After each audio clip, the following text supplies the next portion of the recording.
Botonet cap a tu. Cap a tu el botonet. Sí, està a tope. Està a tope? L'has trencat?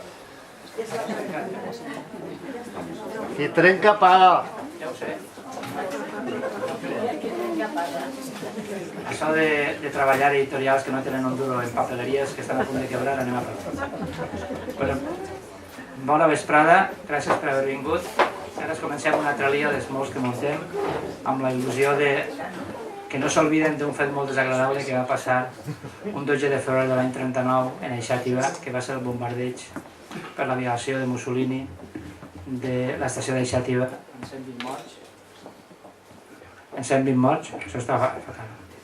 Els ferits només que són 20 bombers. Un fet molt desagradable que desgraciadament ha estat amagat des del punt de vista social durant molts anys i sempre ha estat en la consciència de tots els xativins i xativines que ho van viure, dels nostres pares, dels nostres iaios. Desgraciadament, les coses estan constant i pareix que cada vegada va pitjor. Fa uns anys, els joves de Xàtiva manejaren el tema i aconseguiren que Miquel Mollà fera una escultura recordant el tema, l'Aixopluc, i després de moltes discussions, sobretot en el govern del Partit Popular, van aconseguir que el govern del Partit Socialista des de Madrid permetira que la posaren en l'estat que vostès coneixen. Va ser un moment interessant, un moment curiós, perquè moltíssima gent va recordar els moments que s'havia tingut en la memòria molts anys, desenes d'anys, i que desgraciadament no s'havia pogut expressar públicament. Nosaltres, a partir d'aquest fet, i a mi m'ho contava mon pare, pensàvem donar-li un to un poc d'estudis i creàrem el Memorial Víctimes del Bombardeig fa 5 anys, en l'any 2010. I la idea era que tots els anys n'hi hagueren conferències esborsats del tema i que la investigació històrica poguera treure a la llum tot el que va passar en la guerra i en la postguerra, a part de lo que ja s'havia publicat en el llibre de Guerra Civil, un dels coautors del tinguem així present, Josep Luis Cebrià. Tots els anys fem un simpòsium amb la col·laboració de Rafa Buforn i Ricard Camil de la Universitat de València. Primer van ser conferències, 2 conferències una cada any, i després ja la cosa nota més perquè n'hi ha gent que està investigant sobre el tema i no té foros, la veritat, moltes vegades per a poder ensenyar tot el que està fent i publicar-ho. El memorial, este any es farà el 5 memorial i este any coincideix en els 75 anys del bombardeig. En els 70 editarem l'obra per tots coneguda sobre el bombardeig, on se publica tot el que s'havia a aquest moment tret a la llum, amb un muntó d'autors coordinat per Gemma Ramírez Aledón, i aquest any volíem fer alguna cosa més, i la cosa va ser demanar-li a l'autor de l'Aixopluc, que coneixia el tema, que fera una obra gràfica. Una obra gràfica que avui així anem a presentar. A més, el dia 5 de febrer esteu tots invitats, se farà la presentació de les actes del simpòsium de l'any passat, que ja les tinguem en les mans, i l'Adi Mainar, que és un dels historiadors al País Valencià, exalcalde de Simat, que ha treballat en el tema dels bombardejos fascistes en la Guerra Civil al País Valencià, vindrà i donarà una conferència baix el títol de Pluja de foc, el bombardeig Xàtiva del 39. I després, el dia 8 i 9, també esteu tots invitats, és d'entrada lliure, es farà el simpòsium coordinat per Rafa Buforn i Ricard Camil, on historiadors i investigadors presenten diverses ponències sobre els temes estos. Tot això em recorda aquelles víctimes que, desgraciadament, és molt lamentable dir-ho, estan en la memòria de tots els que viuen en Xàtiva, on tinguem encara un alcalde perpetu que va ser el que va manar bombardejar-lo, Francisco Franco Bahamonde, per la gràcia d'un alcalde del Partit Popular, que encara que és un partidet es podia ser més demòcrata, Alfonso Rus. Els consellers que voten el que ell diu no pinten res, ja ho he dit moltes vegades. I és lamentable que fem 75 anys d'un assassinat massiu de gent, amb un ajuntament que segueix mantenint com a alcalde perpetu i honorífic a l'assassino que va ordenar a l'aviació italiana que estava per Nova York bombardejar la ciutat de Xàtiva. Si aquest poble tinguera vergonya, això no existiria. I si els representants d'ells tingueren vergonya, no existiria. Si tinguera vergonya, no existirien aquests representants, però a vegades la gent no té vergonya per representar-s'hi. Així, jo crec que s'enjunten les dues coses. I sense dir més, passem la paraula a l'autor de l'obra, Miquel Mollà, que ens parlarà del perquè d'esta obra.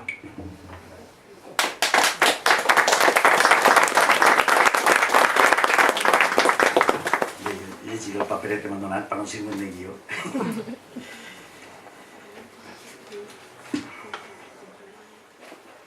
En primer lloc, bona vesprada a tots i gràcies per la vostra presència un dissabte per la vesprada en un horari que sembla més propi d'altres ocupacions. Alguns amics i coneguts ja em van manifestar la impossibilitat d'estar avui ací per coincidències amb altres compromisos més indefugibles. Gràcies a tots.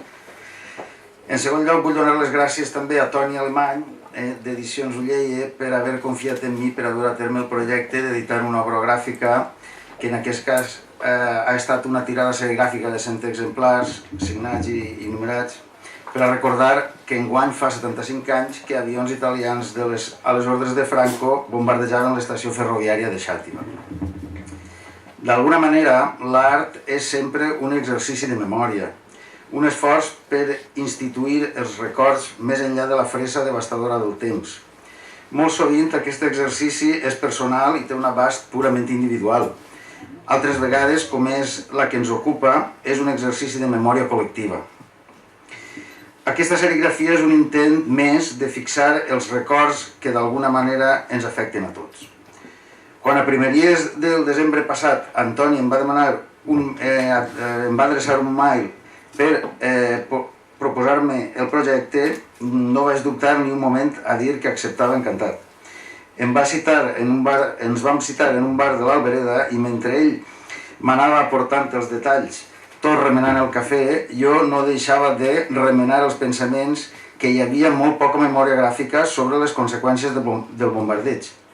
És clar que consternada com estava la gent no devia d'estar per a massa fotografies.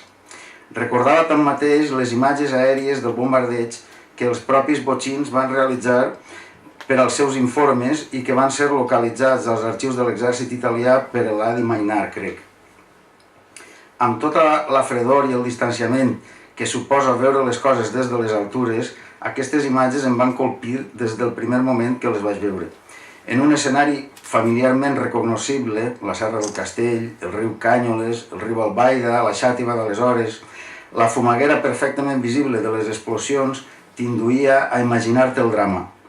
No vaig deixar d'encaboriar-me amb la idoneïtat d'aquelles fotografies, algunes d'elles amb l'aparició fantasmagòricament daliniana del perfil de Benito Mussolini, i tot com a material plàstic. La imatge de la nostra serigrafia és ben senzilla. A la manera de les fotografies forenses mostra l'escenari del crim, la víctima abatuda al terra i un cèrcol de guix que nosaltres hem substituït per una taca de sang. Una data i l'hora suggerida per l'ombra de la muntanya completen la informació necessària per a fixar els fets en la memòria. En l'angle superior dret, blaus com fantasmes, els assassins escapen d'escena. Qui estiga familiaritzat amb l'estètica del pop art nostrat, és a dir, de casa nostra, trobarà en la serigrafia la influència evident de l'equipocrònica, amb la seva inconfusible manera de contar l'opressiva realitat social del tardofranquisme. Com ells, jo he volgut fer servir els recursos i els colors cridaners del pop com un parany al darrere del qual s'amaga la colpidora realitat, com una mena de còmic d'hazañas bèl·liques sobre el qual s'hagués vessat accidentalment unes gotes de tinta vermella. Podríem haver emprat imatges més explícites o d'un realisme més cru. De fet, Antoni em va fer arribar com a referents reproduccions de cartells de l'època, sens dubte excel·lents exemples del cartellisme de guerra, però des de la distància vaig preferir, més que reviure'ls, que la serigrafia donara simplement l'ocasió per a pensar en aquells terribles fets. Espero haver encertat.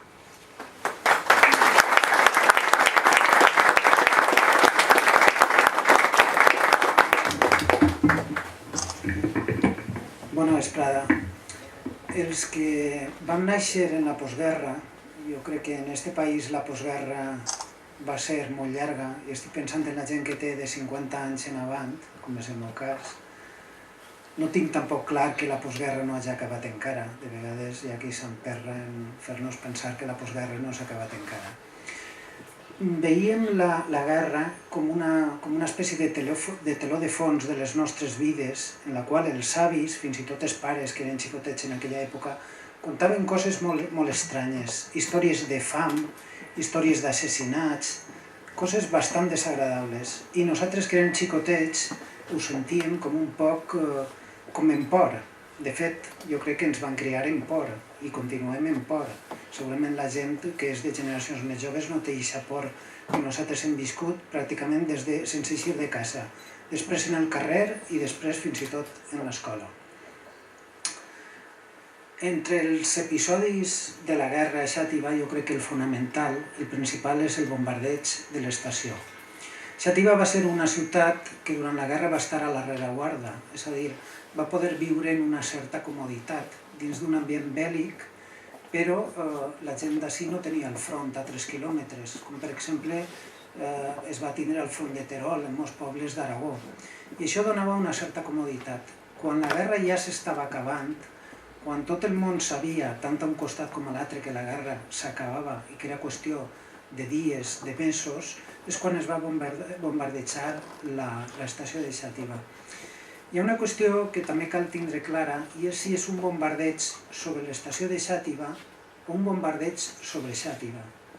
De fet, este matí he estat llegint la llista de morts i realment morts de Xàtiva no n'hi ha molts, són una minoria. La majoria de morts són soldats, i són soldats de la República. I un dels misteris que hi havia era per què, quan tot el món sabia que s'acabava la guerra, quan en teoria era un tren de soldats que anava ja fugint del front de la Manxa perquè l'exèrcit de la República anava en desbandada i perquè la guerra estava perduda, perquè la guerra realment es va perdre en la batalla de l'Ebre. Després de la batalla de l'Ebre, l'exèrcit de la República sap que militarment és insostenible el territori que encara estan mantenint. Aleshores, hi havia una espècie de llegenda sobre el tren que un dia abans, crec que era un dia abans, ja van intentar bombardejar un tren a l'estació de Manuel i ja l'endemà bombardegen aquest tren. I hi havia també una llegenda sobre qui viatjava en aquest tren i per què tenien tant d'interès en bombardejar aquest tren. Pel que jo sé, les bombes no arriben més allà del carrer de la Reina. És a dir, del carrer de la Reina, o fins i tot pràcticament de la zona de l'actual Mercadona cap avall, és on té efecte el bombardeig. I van a per el tren. No hi ha una intenció manifesta d'atacar la ciutat, com si, per exemple, s'està fent a la ciutat de València. Estan bombardejant l'interior de València. L'altre dia vaig veure, per exemple, una fotografia de l'impacte de les bombes en l'actual Museu de Ceràmica, en el Palau del Marquès de Dosaigües. Estaven tirant bombes en el centre de València, a part en el port, evidentment, o en el port de Gandia, o en el port de Dénia. Aleshores, jo no sé si actualment s'ha averiguat si viatjava algú important en aquest tren o per què es bombardeja. Segurament simplement és per a fotre, per a que tots aquests soldats que han servit lleialment a la República i que ja van en fugida, una certa forma de massacrar-los. Però això no és important, l'important és que la guerra s'havia acabat. I després també hi ha que dir una cosa, i és que l'exèrcit del general Franco en l'últim trajecte de la guerra no té tampoc un excessiu interès en destruir ni població ni estructures econòmiques, perquè ells saben que la guerra la tenen guanyada i que quan més destrossen, després més esforç es va costar alçar econòmicament el país. De fet, per exemple, en Catalunya no es fan moltes destrosses en les fàbriques, excepte si és indústria militar, que és el cas de València Capital. Totes les indústries militars que hi ha vora el port de València, totes les desfan completament, o on ells pensen que hi ha un interès estratègic militar. El bombardeig, com he dit, de l'estació de Xàtiva el que fa és massacrar soldats de la República, milicians, i la majoria són andalusos, manxecs, castellans, també n'hi ha de valencians. I la gent que ha eixit a saludar-los, o els familiars que han intentat passar per l'estació per a lo millor veure un familiar que saben que va en el tren, simplement saludar-lo en la finestra, quan passa per la finestra.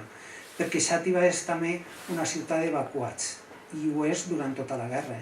Hi ha moltíssima gent, també andalusos, manxecs, castellans. És una ciutat d'evacuats.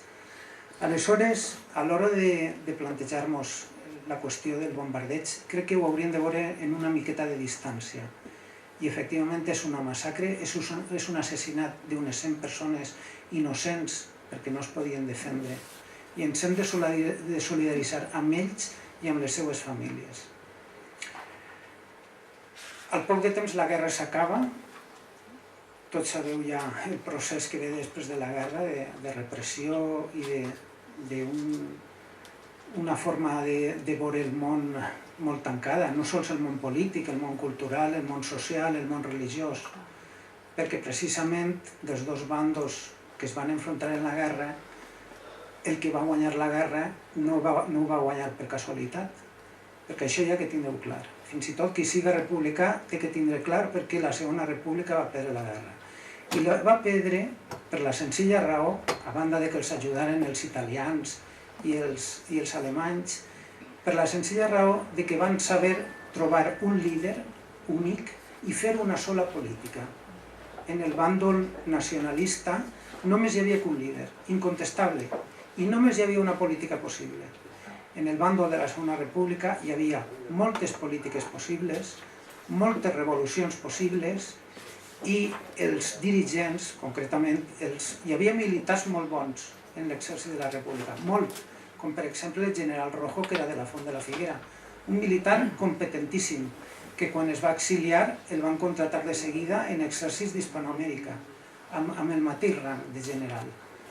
Aleshores, la qüestió és que es va perdre la guerra per no organitzar-se bé i per no tindre un líder únic i una política única. És quasi una dictadura, sí, però era l'única forma d'haver guanyat la guerra.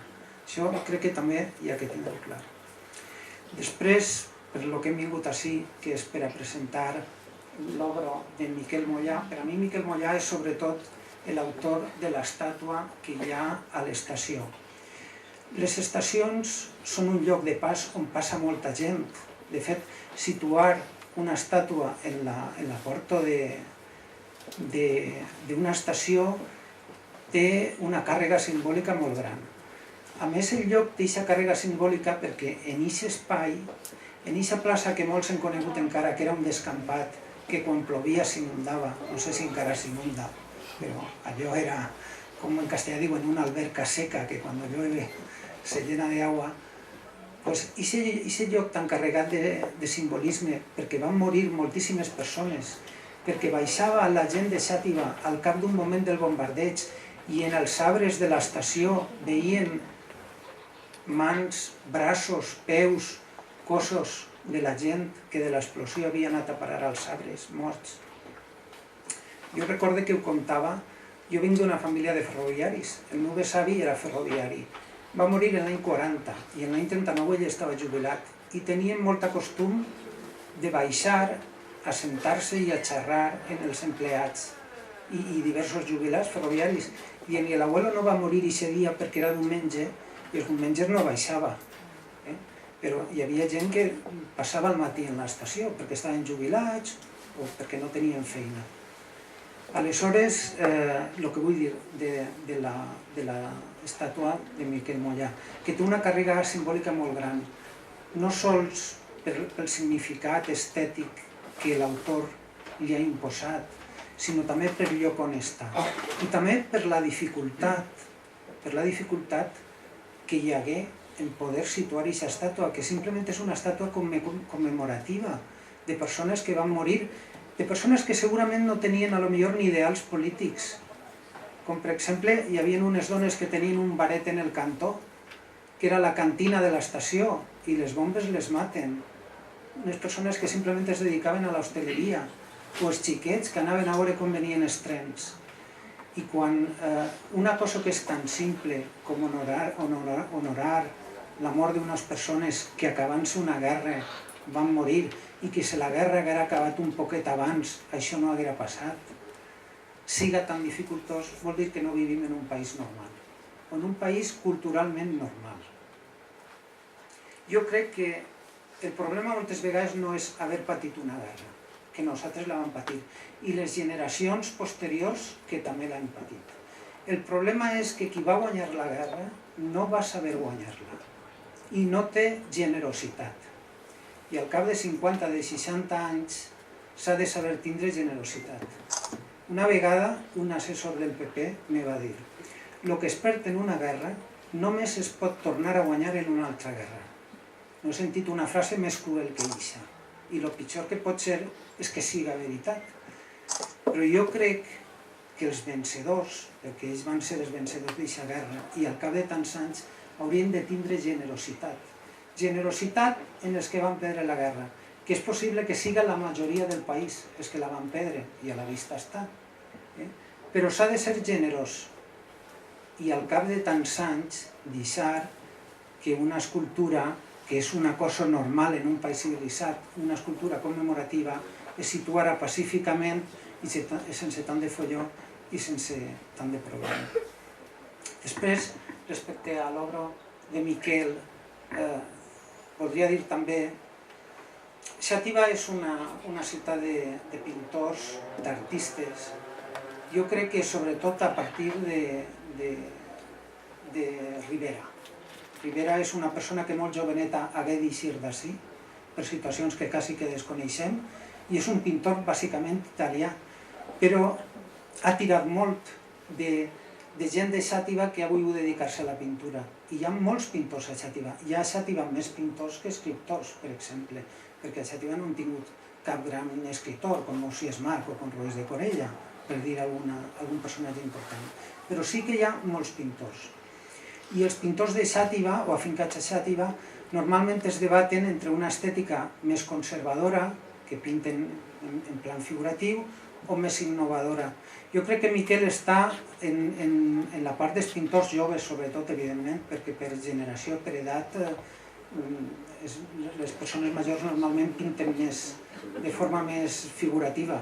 Però sí que pertany a aquesta generació que pinta molt fresc, amb innovació, i també nota en la seva obra, per exemple, el treball en els llibres, en el disseny de llibres i el treball tipogràfic. Quan vaig veure l'obra, que me la va enviar per mail Toni, vaig veure en seguida que era la fotografia dels italians. Quan van fer el llibre de la guerra, desconeixíem aquestes fotografies. Desconeixíem que l'aviació italiana havia fotografiat el bombardeig en directe i van aparèixer una sèrie de fotografies que publicà la premsa, i poder veure allò que contaven els avis tal qual des del cel, en aquest moment que s'estaven fent les fotografies en molt bones càmeres, en molt bona pel·lícula, estaven morint les persones allà baix. Era un poc com descobrir la crueltat humana, almenys de part dels nostres avantpassats. Voldria acabar les meves paraules només en aquesta idea, que no sé si la compartireu, però crec que cal evitar les guerres a tota costa, a tota. Fins i tot moltes vegades cedint, perquè el que ve després d'una guerra normalment és pitjor que el que hi havia abans. En este país, del 36 al 39 hi ha una guerra i tornem 30 anys arrere, econòmicament, culturalment, políticament, no sé, per dir alguna cosa. Una tonteria tan gran com a nivell escolar que els xiquets i les xiquetes estigueren juntes en classe, que era... La República ho va solucionar, vull dir, unificar les classes que hi hagueren xiquets i xiquetes. Durant el franquisme, els xiquets i les xiquetes van estar separats en l'escola pública fins a l'any 73. Jo quan anava a classe l'any 73, el mateix franquisme al final va decidir en la pública tornar a juntar xiquets i xiquetes. Era una cosa rara. Imagineu-vos un país que està separant xiquets i xiquetes en l'escola pública. Crec que som un país que té molt de potencial, però que hem d'aprendre a ser demòcrates i que hem d'intentar fer un país de tots, que segurament no serà el que més ens agrada, però que és l'únic possible i és el que tots ens mereixem també. I res més.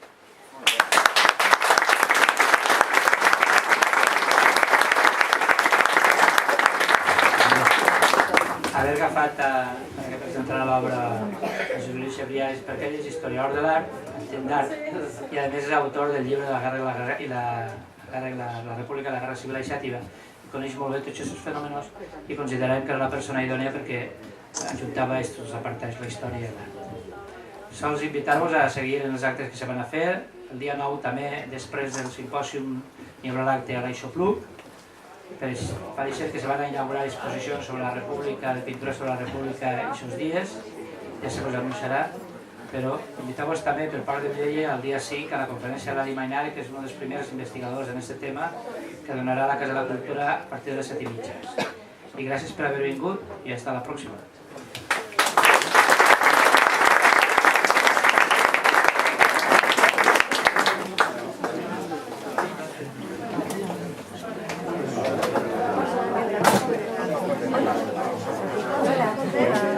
¿Cómo estamos? Bé, quantes convencions? De veritat m'agradaria ser Vicent m'ha dit el més que tingué tot ocupat. Dic que el tingué tot ocupat. La veritat és que a mi és un problema que el Torrella Vas preño con Chagore. yo como pensar en un local, pero tenemos que hacer una prueba y ese es el nivel de que cuando van a hacer la prueba tienen que negociar el local. Que entre eso, ¿no? Y luego Josep que estaba en la entre unas cosas y otras sí, exactamente.